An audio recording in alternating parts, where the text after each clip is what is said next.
instead of complaining about being a secretary, instead of whining about my job, I turned it into a positive. So I would get to work at 7 o'clock in the morning and I'd leave at 7 o'clock at night. The job was a 9 to 5 job, but I was on the bus, and that was how the bus schedule was, and I was happy. And while I was there, I got so much out of it, and because I was living in a state of gratitude, even though I couldn't articulate that back at that time, I got I was given this bountiful wealth, because I would go and I would talk to him and I'd ask him questions and he would tell me books to read, and I would go and I would buy the books and I would read them, and I had a genuine interest. And for 9 months I got a master class in the foundation of how computers work and how software is developed. And 30 years later, we now have AI, but the way AI is being served up is still in the same concept, the same construct as when Unix was started and when we had mainframes.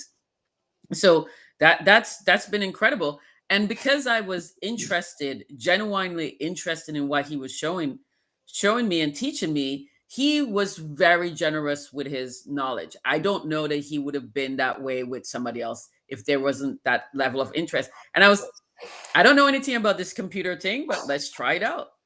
Let's figure it out. And what I was really proud of is back then I was able to create a website using Notepad, and his under his supervision, and we were able to start tracking orders. And my website was much more accurate than the system that the people had to use to track the orders. But because it wasn't a sanctioned solution, we couldn't roll it out. But what I did was I convinced a couple of people. They would use the official system, and then they'd come and say, Stephanie, look up this order for me. And I would look it up and I would say, this is really where the order is. And based on that, they can give more accurate information. And so, I mean, that was cool. That started my career, my journey, and my path to how do you leverage technology to make people's lives better.